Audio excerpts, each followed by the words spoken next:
This year, as gigs are canceled and stages go dark, it can feel hopeless. Don't let the lights go out on you or your bandmates. Your union brothers and sisters are here for you. The AFM is fighting to get members help with unemployment assistance. We're working in D.C. to help protect working people. And we're standing up to get musicians back performing safely. And most importantly, we want you to be healthy both physically and mentally. Please reach out and check in on your friends. It's okay to ask if they're okay, and it's okay to not be okay. We will return again when the curtains call. Until then, stay safe, stay healthy, stay positive. Find more resources and assistance at afm.org/help. And remember, together we are stronger. Stronger. Stronger.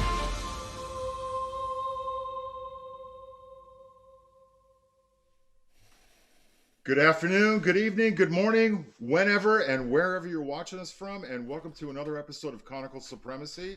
My name is John Noreko, and I'd like to take a moment to introduce my co-host, the guy who thought this thing up, Mr. Doug Tornquist. Hey, Doug, how you doing, man? Hi, John. How are you? I hope you had a wonderful week. I'm It's good to see you. trying to hang in there, There man. you go.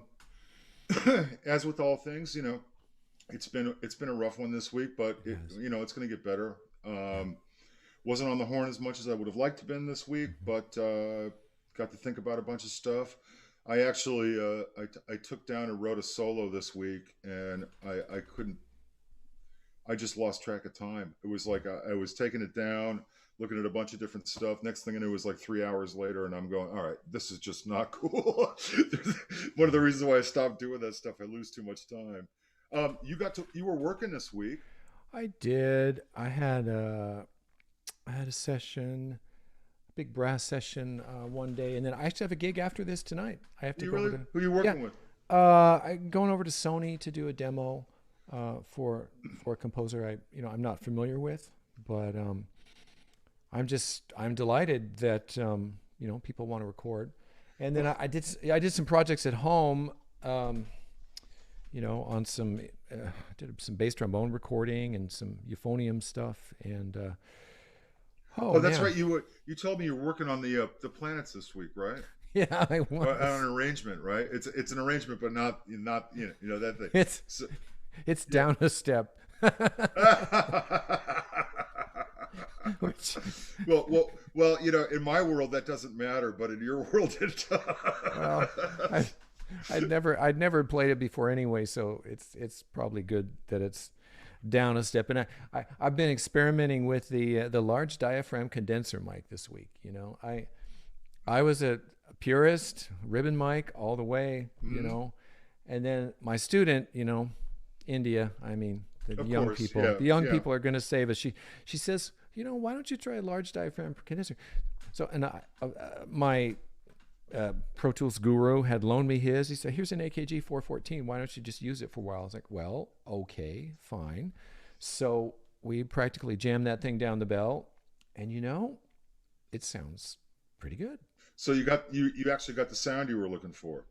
Well, she got the sound. I mean, these other people are just so much. I mean, look, you reach a certain age, you think, okay, the learning is done. I've got this right. And then something happens and you realize you know absolutely nothing. And To be honest with you, man, I'm trying to embrace that, and I have for a while, because I think that's one of the reasons why we picked music, because every day I find out I know less than I should, and no, and I think that's a beautiful thing. Gets me up in the morning, gets me wanting to play, gets me wanting to learn more stuff, and and our producer, he's our tech guru here. It's like I wouldn't be, the kid knows everything, so. yeah, as Tommy Lasorda used to say, he's forgotten more than we're ever going to know. And the fact that that's true about him and not us is really kind of sad. But I know, really. Well, yeah. oh, John. Thank you for making me laugh. That was awesome, man. Well, you know what? We have kind of a full show today. We and, do. And I'd like to preface our guest today. I first started taking lessons with him when I was 13, and throughout my whole formative years, he was my go-to guy, and also why I think I do what I do every day and can do what every day, because he gave me the tools to figure that stuff out. And I'd like to play a little video right now of kind of my tribute to my mentor and now colleague and friend. And I think a lot of people out there know he's about as Italian as it comes. And and I think this kind of personifies too this particular video, how I feel about it, and how I think our community feels about him too. So So just, I think you'll know what this is. So let's just check this out for a second. Go for it, Quinn.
Yes, that's right. We have the one and only Mr. Daniel Perantoni with us today. Yay!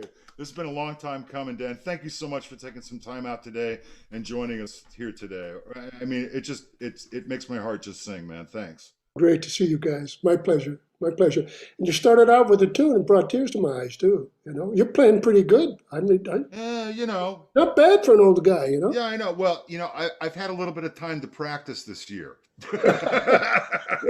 Yeah, I can understand that. Well, you know, where to begin?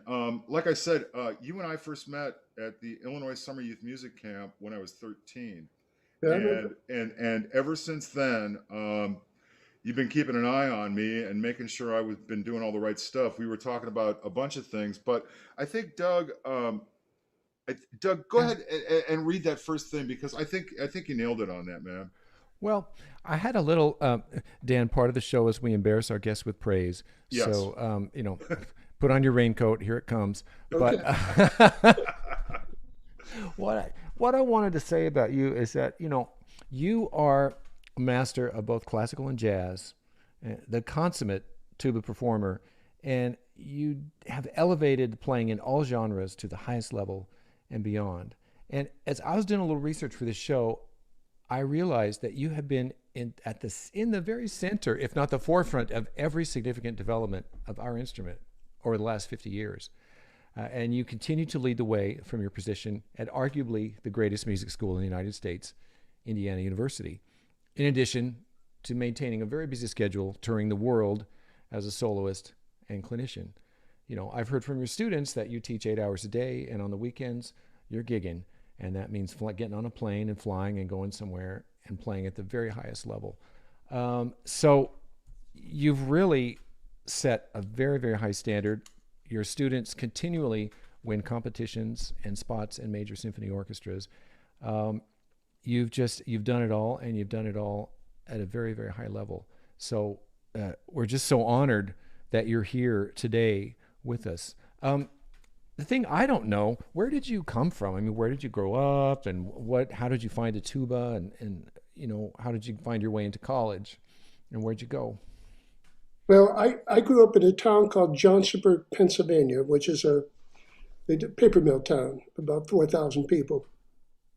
My dad was a good musician. He played trombone. And he had a band when I was born. It was called Bleach, Perantoni, and his Five Aces. My older brother at that time, who was 20 years older than me, was in Washington, D.C. going to school and would send arrangements from him. My dad had a bebop band that was quite good, quite famous. So when I was young, they used to rehearse at my house. I can remember 3 or 4 years old, I'd be listening to these guys play, and it was amazing, Now, my father always wanted me to play piano in his band. So about age 4 or 5, I started playing piano. I took from the nuns, and that was a story in itself. I got to a point. There was a professor, a graduate from Juilliard, that was in Ridgeway, Pennsylvania. I don't want to go too long. And I started studying with her, a very good classical musician. And I was very active in sports. Frankly, I was pretty fast at running. I went out for football. I was a halfback. And one of the training singers, somebody nailed me pretty good, and my knees I had a little thing. So I said, I don't want this pain anymore. The band director called me in and said, would you like to play in a band? And I said, sure. What would you like to play? Well, I always wanted to play trombone. My father would never let me, but I knew he played euphonium. I said, well, I'd like to play a baritone horn. He says, no, I thought the tuba was a baritone horn. And I said, I'd like to play the tuba. He brought out this sousaphone, and I was embarrassed. I played it, to be honest with you. I brought it home to my father, who would say, hey, listen, take it back. I'll give it a trombone. And he said, hey, your uncle played it. It wasn't that good. He said, but great. That'd be kind of fun playing that bass horn. Well, about 3 months later, because of my piano, I never had a lesson, but because of my piano training, I played a solo and won a state contest. And it was something that I always had a good sound. And the way I learned, I listened to records. Frankly, I listened to Ray Brown and Oscar Peterson. They were my heroes. I used to play that, even that All of Me. That's and a couple of tunes that you just heard on that Mr. P's album. Directly as a result of me listening to Ray Brown all those years. Anyway. Hey Dan, I wanted to ask you about that. Your sound concept. Do you think of some of that though from the brass concept came from your dad, from being a really good trombone player? I mean that. He had a beautiful sound. Although, though, his concept was if it hurts, you're doing it right. So I could go into that. I had to relearn some things when I met Arnold Jacobs, believe me. But anyway, as I was going to college, I went and I had a friend of mine. His name was Dominic Menardo, Miko. And Miko got famous by doing disco. He did a Star Wars disco back in New York. He was one heck of a jazz trombone player, but he went that route. And, but anyway, Miko was 2 years in college, and he says, oh, you got to come to Eastman. So I went and I auditioned on piano, and they said, well, yeah, okay, we'll let you get in on music ed. He said, but I understand you play tuba. My father said, yeah. He brought the sousaphone. I played the sousaphone for Donald Knobb. And they gave me a full scholarship. That was the start of my career. And believe me, of today, if I own anything, it's my major influence is Donald Knobb. He was amazing. When I went there, the first person I heard play tubas was Roger Bobo. And when I heard him, I called my father and said, I'm in the wrong business, man. I taught me to stay there for a while. So Roger was a big influence. I always wanted to play as good and maybe even better than him, but I'm still working on it. So anyway, I went to Eastman, and that was, I never heard a symphony orchestra either.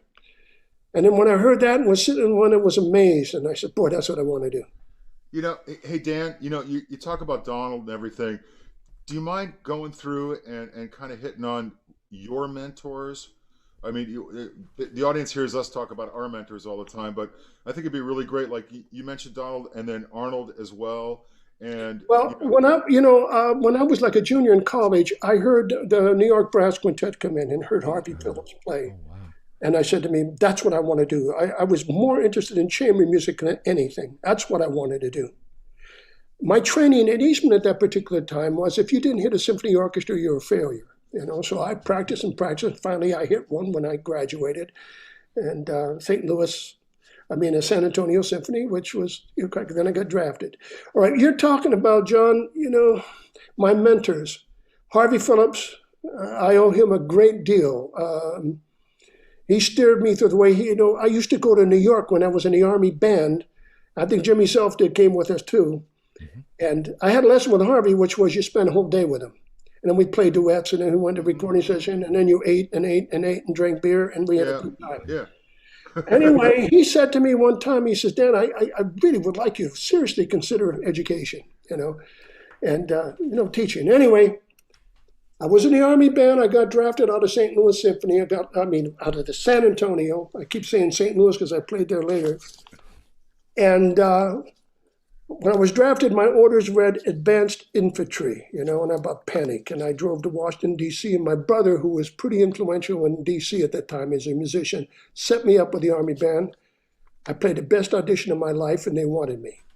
Wow. Unfortunately, since I was drafted, my draft board lady wouldn't let me enlist, and so I was drafted into the Army. My father and some townspeople got behind it. And next thing I knew, I'm getting a call from the Army band and such, and if you extend a year, we'll take you. I said, you better believe it. Oh, man, yeah. And then, by the way, the Army band at that time, they had some of the greatest musicians there, and they still do, by the way. But at that time, a lot of people were drafted. Like Chester Schmitz, my colleague in the band that I was with, he was drafted, and then a lot of good people. When I was in an Army band, though, I still played piano. I never finished that story. My father wanted me to play in his band. And when I was in high school, I used to play with a mouse band. You know how that goes. Mm-hmm. You hit the ping, you got it made. I played all the way through high school. And then when I was in college, I played a lot of cocktail piano. I worked my way through. I worked at Al's Green Tavern playing cocktail piano and then studying tuba. So I always had it in that thing. One of the problems I had with classical music, though, I knew jazz structure and I knew the chord things like, A7 flat 5 and things of that nature I could do.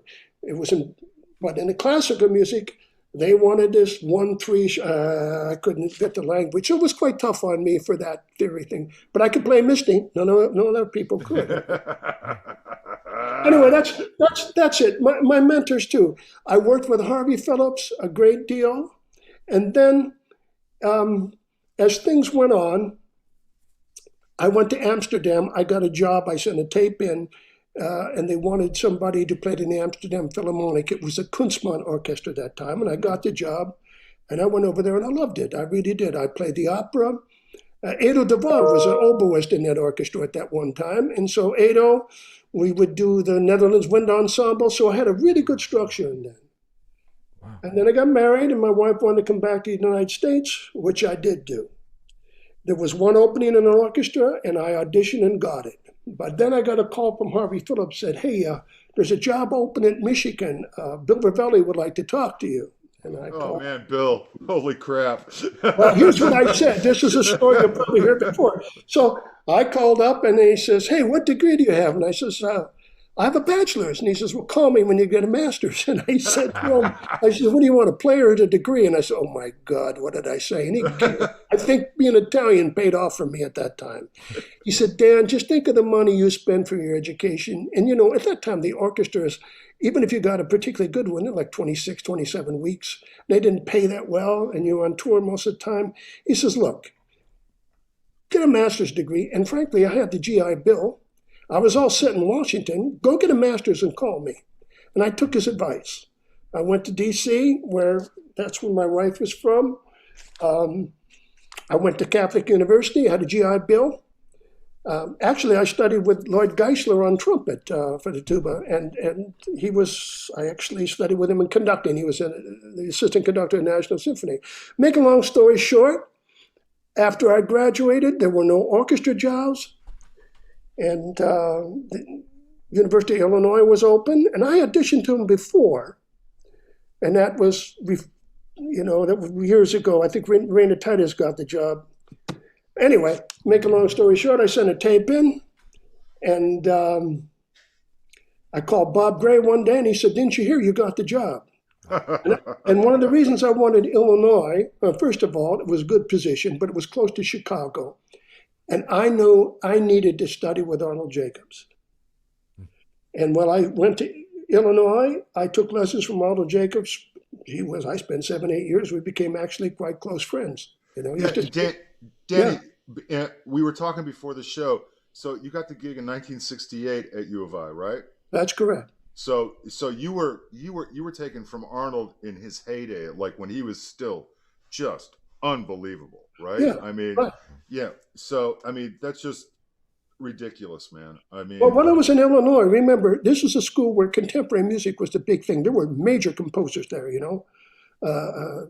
Paul Zahn, Ed London, John Cage came in. I had to play some stuff that was really that was part of my job, and it was harder than hell. I took some with Mr. Jacobs, and he said, why don't you get an F tuba? I said, what's an F tuba? He says, here, I'll show you. Here, give it. So I bought an F tuba from him, and that started my days. And believe me, it paid off because, the things they were writing, if they knew you could play an IA, they'd write you a D. And I took to it, but the problem was those instruments weren't that good back then, And just like, the best C tuba I had was an Alexander. It played great, but it was out of tune. Really out of tune, and I used to have all kinds of crazy fingerings, and that's where I sort of got when Jacobs recommended me to Fred Merrick at that time, who was the owner of Custom Music Company, and he wanted to develop all kinds of instruments, and so Jake lined me up with that, and I knew Bob Tucci, and I got together. My job was with Fred Merrick is to sit there in the educational level and see what kind of instruments that people would get into. He found Rudy Mano. Bob and I went with Rudy Mano, and the rest is history. The instruments. Yeah. Then we went with Hirschspruner, and then later on with Gerhard Mano and B&S. I've been with B&S for 45 years, and what we did is tried to make different instruments for everybody, not just what I wanted, but for everybody. There was different things, different mouthpieces, and another thing too is. Only had 1 or 2 mouthpieces. I want to be like a trumpet player. Let's get into the mouthpieces. So then we started dabbling. And of course, we had good engineers. That's the secret of it, and we developed it. No. The engineers did. We sort of guided them through it. Mm-hmm. And that's why even today, Well, so, hey, Danny, speaking of F tuba, I'd like to give the audience just a little bit of taste of that because, when I was in your studio, we worked on F a lot, but, we always ended up going back and playing C together all the time. But I think the F tuba is actually for you, which really shows just how great of a musician you truly are. And I mean that from musicality and performance. And I'd like to put this up. This one's what Quinn? Sonata for tuba and violin. This is the sonata for tuba and violin thing, and I think everybody should check this out and listen to Dan Perantoni just make some beautiful music here. So let's go ahead and roll that right now.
Back in the day, you used to tell me all the time that you can have as much chops as you wanted to, but if you can't play and sing through a melody, then you're not doing it right. And I think that's a perfect example of your teaching style. And truly what you taught me was to sing and play and make sure you're making music. And I think that's a wonderful example of you doing so, my friend.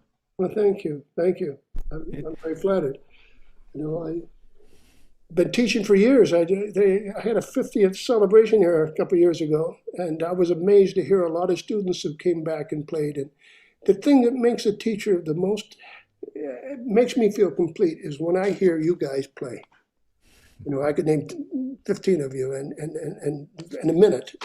And then I hear you play after a couple of years of going out, and I'm just so fortunate to have been blessed to do what I do. I just love my job. I love working.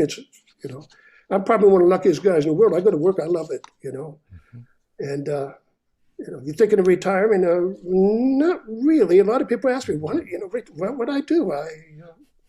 They pay me to practice, so that's a good job. What else could I say? Yeah, John. It's been a good run. I'm really proud of it. And of course, of all the places I taught, my colleagues, the way you learn is you surround yourself with people who are as good or better than yourself. You ask me, my mentors again is, I listen to Frank Sinatra, who's probably one of my favorite singers of all time. I love his phrasing, and of course, spend a lot of time listening to him. And I still am a piano freak. I don't play that well, but I studied Bill Evans quite regularly. I still do. In fact, I'm trying to do another CD. I'm doing another jazz CD as we speak, and of my favorite tunes. And and so I'm back there listening to how did he play this particular tune and things of that nature. I'm doing it for me, just to keep in shape. You know what I mean? Absolutely. And Absolutely. if I didn't have anything to look forward to, another project, and that's what I advise everybody to do. Find something, go for it, do something different. I've never thought of myself as a tuba player, to be honest with you. If they call me a good musician, then I'm very happy. And I happen to play the tuba, which is a beautiful instrument. Yeah, back at you. Hey, Doug, what you got? What do you got, man? I just was so impressed with that performance. I mean, that is, you exhibit all the things that are the hardest to teach, which is to just play a simple line and just keep the tone even and think about the timing of the whole piece. The trills are in the perfect spot. The retard at the end was perfect. I mean, it was completely controlled and completely thought out. And I just thought that piece of all the things that sort of I looked at, I thought really showed such mastery of the form. I mean, we love to play the Baroque music. It's not easy, and especially to do it that well. You know, with that beautiful line. I mean, I find that's the hardest thing of all to teach, is to teach students to think of a line and to actually phrase. It's in some ways it's sort of a lost art. And the other thing with that too, Doug, is that we've talked about this a lot. There's no white noise. Okay. You know what I'm saying? It's all together. And I'd like to play another example of that right now, if you don't mind, Dan. I think this is Tuba Lead or Tuba Lied. Oh yeah. And I think this is another really great example of just how well you play, man. I mean, it's just it's pretty cool. So let's check this out right now. Quinn, go ahead and roll it, would you?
Well, I remember.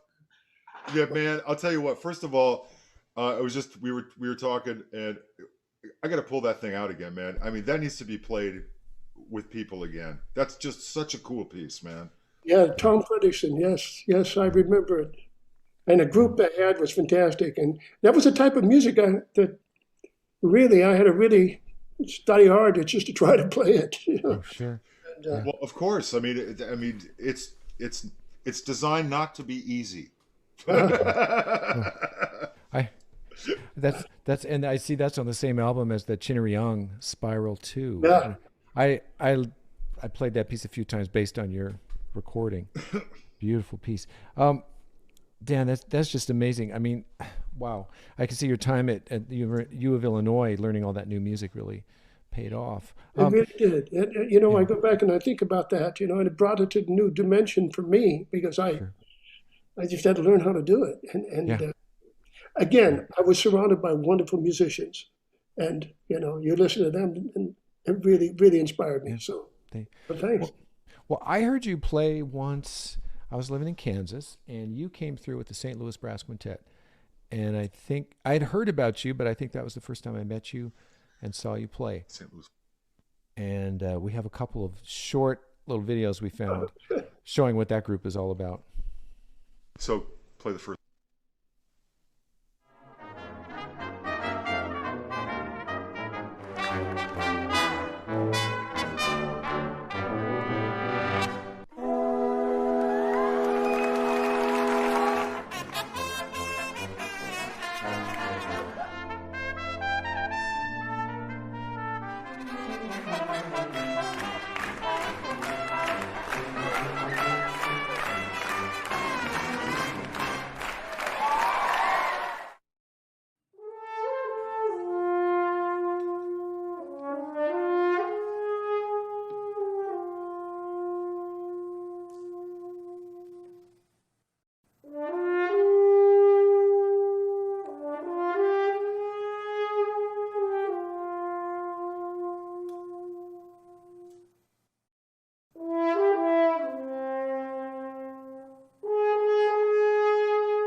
So Dan, so how long with the quintet, man? How long was that? Because there was like a bunch of different guys coming in and out, right? Yeah, we retired it last year. You retired it last year. So Yeah. how many years was that then for you? For me, I think close to 40. 40. My favorite group of all time, really, my best friends, and Mel Jernigan, one of my best friends ever, Helen Dean. Then you saw Ray Sasaki. Yeah, Ray. And then, Ray got pretty sick. He's doing okay now. And so we got his son playing. So you just saw Mickey, his son, play. Seriously? Yeah. That was Mickey. That was Mickey. Oh my gosh. Yeah, you remember him in Illinois as a kid. Yeah, well, yeah. I mean, he takes after his daddy, the boy do play, as I call it. Well, absolutely. And it's funny you mentioned that because he sounds just like his dad. It's very cool, man. Yeah. Wow. That group was so hot. I mean, what incredible playing. We should probably talk about Tuba Jazz Consort, though. Yeah, I think that'd be a great idea. So, the Tuba Jazz Consort, Dan, because I remember, what was it? Jeff Funderburg sent me a picture a number of months ago of me and Jeff with Rich Madison conducting, and you off in the background going, "Play this stuff right, guys." Because because you were just like, no, you said no, you're playing Harv's part. That's the way it works. So, and I remember doing that. But what was the impetus between Rich and Harvey getting this thing together, man? And then, because okay, I'll tell you the story. You guys had like the best of the best in the group. The way it happened is Harvey met Rich Madison. I think Don Little was at where Jeff Underberg is now in northern Michigan. And he was doing a tuba ensemble. And Rich and Harvey were sitting there, and Rich says, "Hey, why don't we form a jazz group?" Great idea. Great idea. Of course Rich said that, right? Yeah, and Rich said, so I had envisioned like, big band, 3 tubas, 3 euphoniums, piano, bass, drums, guitar. He says, "Harvey, who do you want?" He says, "Well, I was working closely with Harvey at that time." He says, "Well, he wanted me and Winston Morris. And then on euphonium." Well, the way it kicked it off was at the first International Tuba meeting, our group was featured. And we had 2 or 3 tunes that we played through a couple times, and that was the start of it. Mm-hmm. And then you see, Harvey had the connections. He booked it. We played a jazz showcase. We played all over the world. In fact, I remember going to Australia, and I met John Fletcher, who was playing with the Philip Jones, and we had a great time at both. We played the tuba jazz and played that. Anyway, make a long story short, that was probably one of my favorite times, and I learned the most. I'll give you one example. I'm in Chicago, Jazz Showcase. Louis Belson is our drummer, okay? And I don't know if Rufus was playing with us at that time. But anyway, I remember on a chart, I took a look at it, and Olio was on the stand. Right. And I said, "Oh my God." I said, I'm trying to think of his name. And he said, anyway, I said, "How do you play it?" And the guy said, "Sing it, Dan." I went, "They play the same way." And that's frankly, that was it, and of course we played that several times and had some good recordings. But what a great time that was. I met some of the best musicians. I remember we were invited as special guests of the Dick Gibson Jazz Party. Everybody was there. My hero, Oscar Peterson, Ray. I met Ray Brown. I was in tears. I met him. And all these heroes, and we were featured. I remember Zoot Sims. Zoot says, "Hey, man, play that big horn. That sounds pretty damn good, And but anyway, with all that, with Rich's connections, I had the chance to sit down and listen to some of the best musicians of my life, and I'll never forget it. Greatest group I ever played with. Finest people. Yeah, and I'll tell you what, man. I mean, having Rich there with somebody who could blow like Rich, and Harv too. I mean, it's just the rhythm section was always solid. You guys could basically just float on top of that thing. Well, they made us sound good, yeah. And just do the thing, man. And it's just like any other. When you've got that great foundation thing, I mean, the sky's the limit. And you know, I got to play these charts when I was with you, and I've played these charts actually a bunch of times now. And one of my favorite ones is Lucky Southern. And I'd really like to. I hope you don't mind, but I'd love for the audience to hear this right now. Here's a tuba jazz consort, the way it was intended and the way it was invented. Yeah. So go ahead and let it roll, Quinn.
We could listen to the whole album again. I really recommend that everybody out there go check that out again, because that's the real stuff right there. And with Rich Madison playing and Harvey and all the guys, it just swings its ass off. It really does. It's just awesome.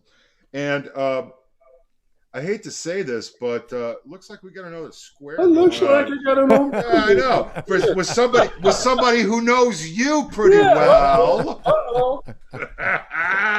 He's looking good too, that old man. Yeah, a little surprise for you today, Dad. Yeah, thank you. We want to welcome Jim Self onto the show, and after last week, we kind of told Jim that Dan was going to be gone, and we were going, look, dude, you're going to have to make an appearance just for, get in there. Now I feel at home. Great. Hey, Jim. If I can say, Jim, before that, one of the greatest musicians I ever worked with, and another mentor, was Rich Madison.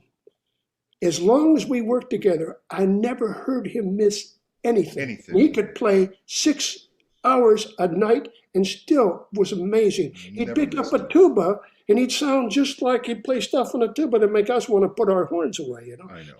he could pick up a trumpet. It was amazing what that man could do. Great influence. Absolutely. And for those who are listening, you know, we got to put him out there.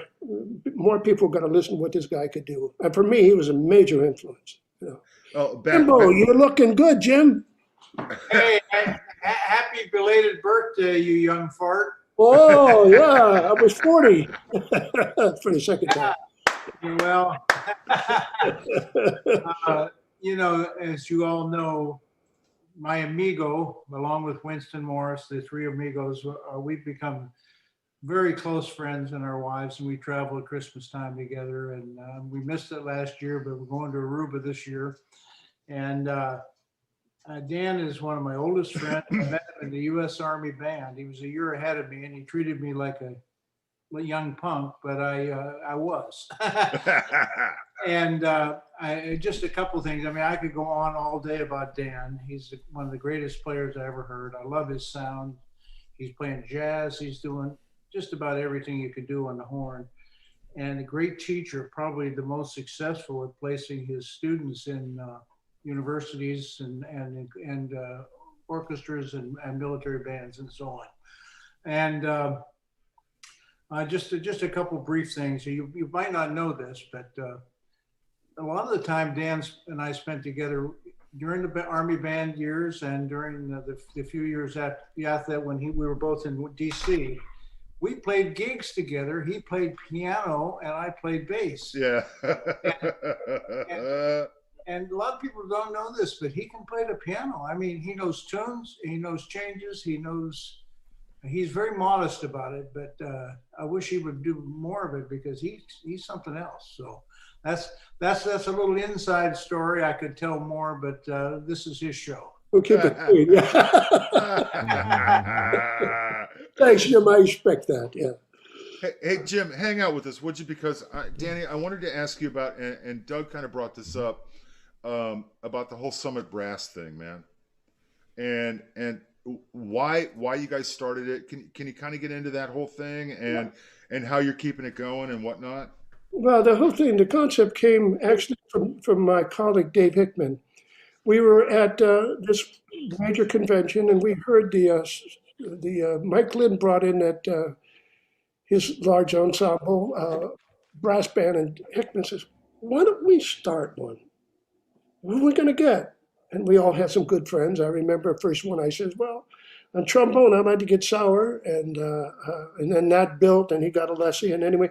But we had that sort of concept, and Dave said, "Well, look, I got some contacts in Colorado, and see what can be done." Well, we had a fundraise, and of course, Dave Hickman, my hat's off to him, that's his group. He's the one that made it happen.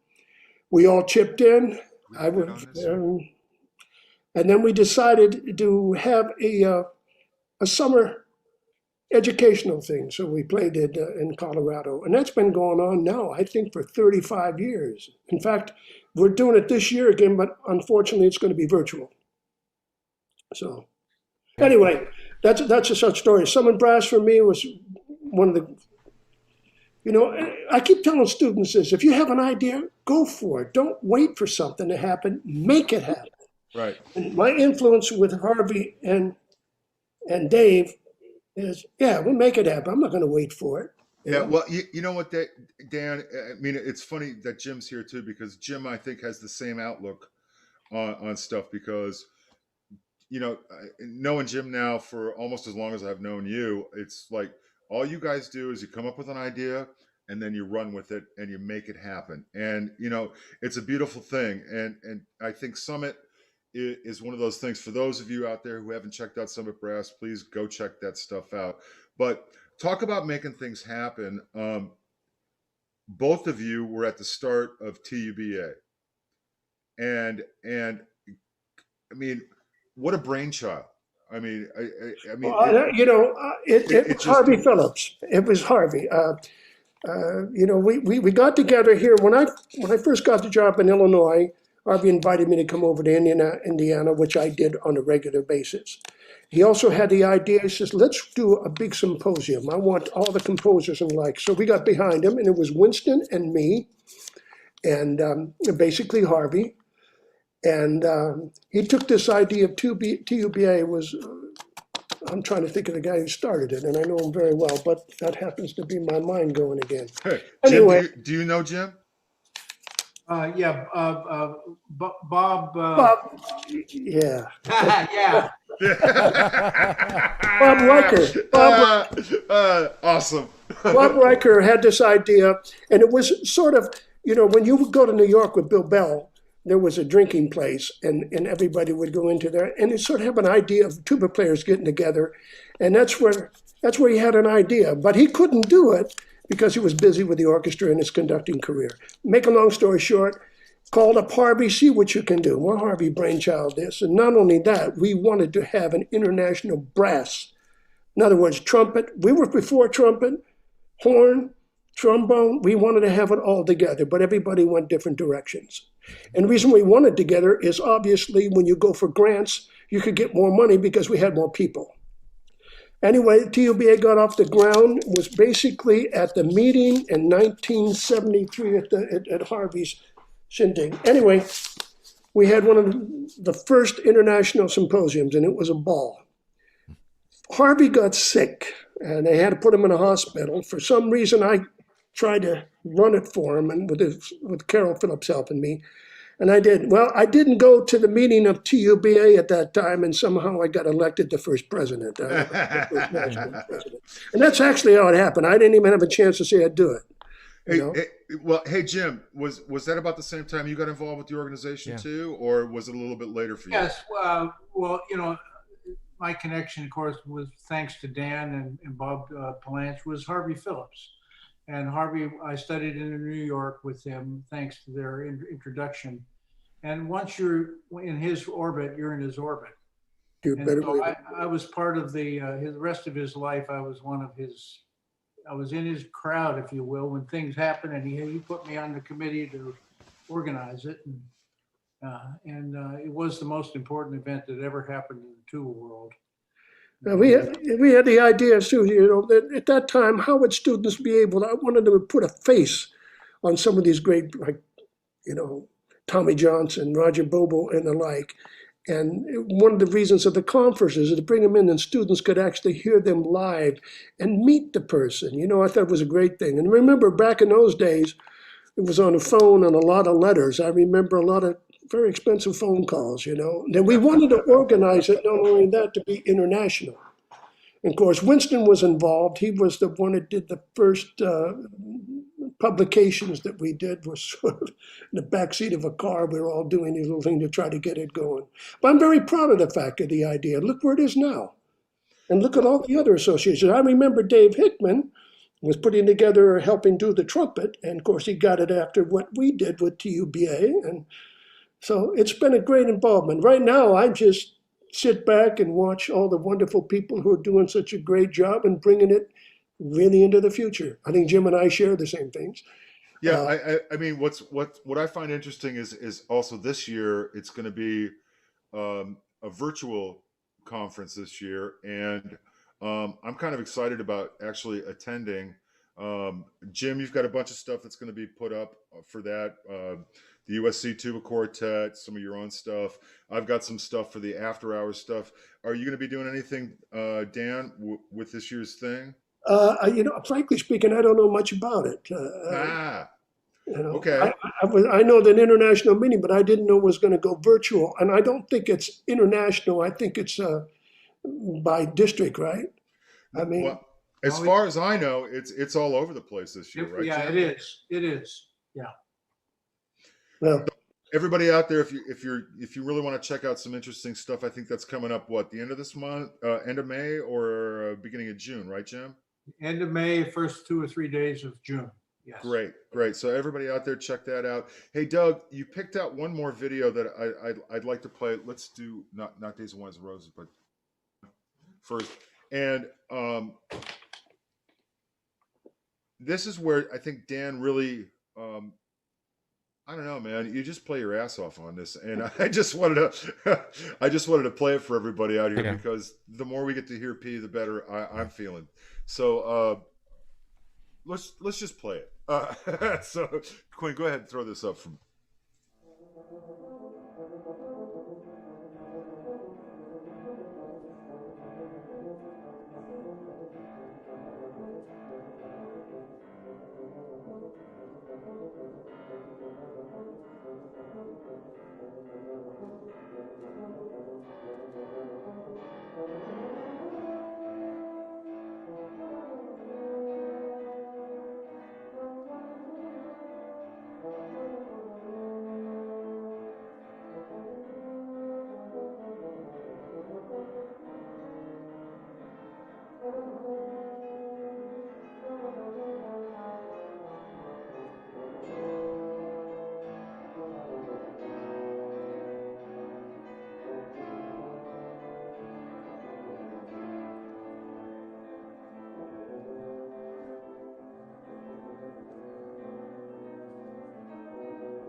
Yeah, I mean, see, perfect example of my mentor just playing his ass off all the time, man.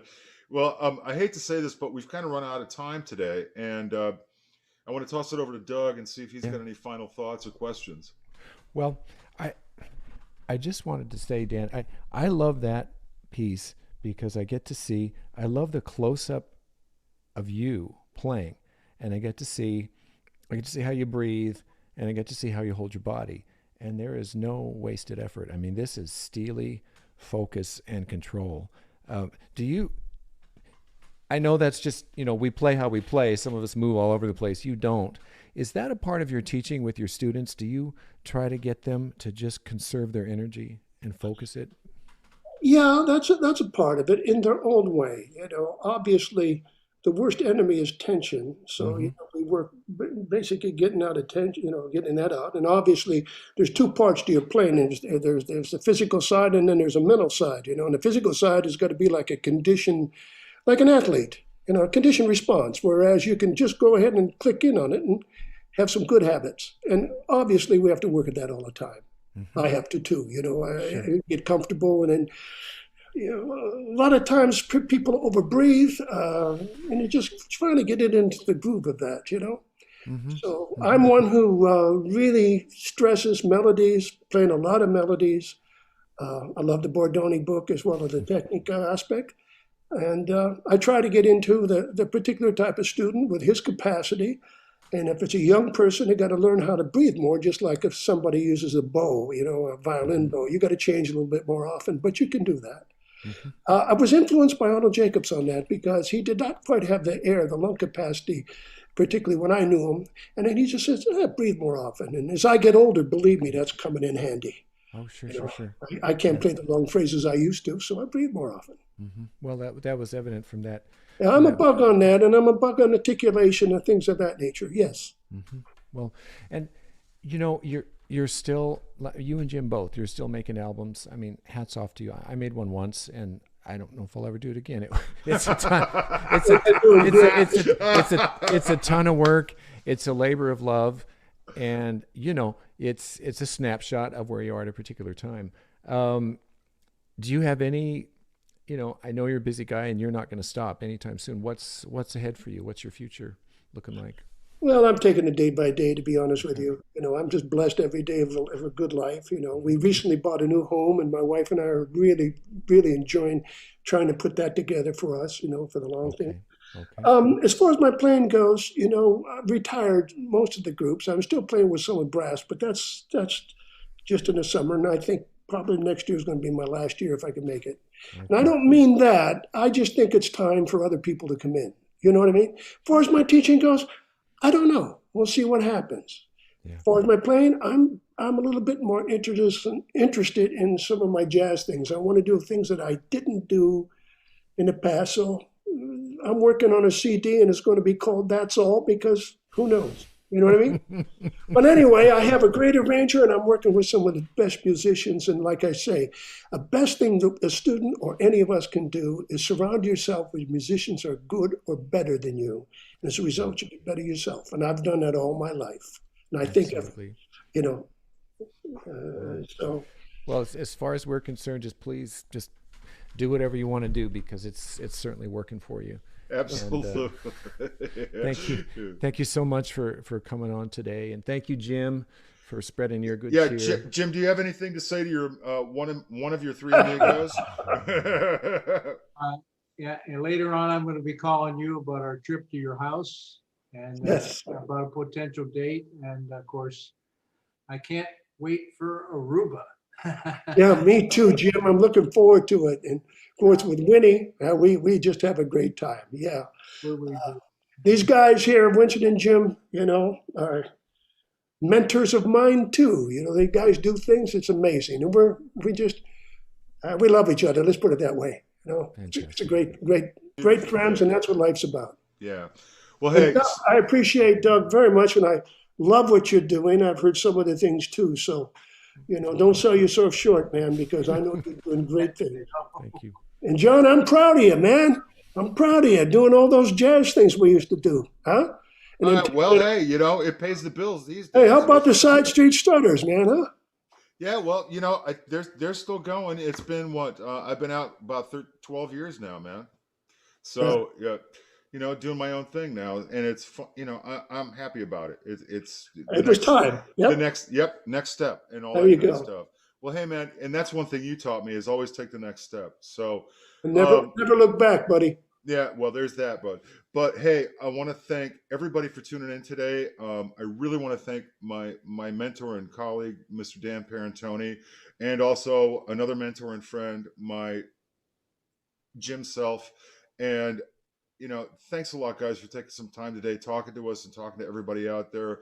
I had a really great time today, and I hope you guys did too.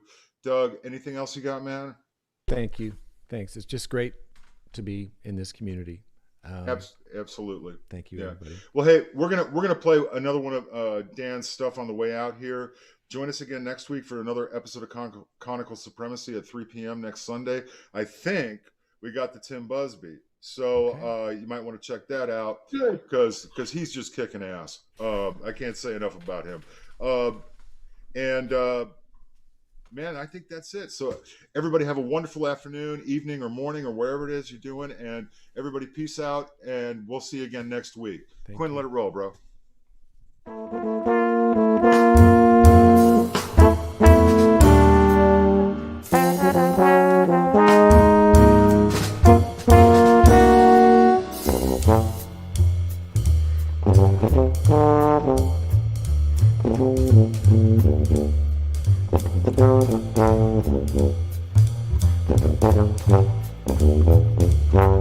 Thank you.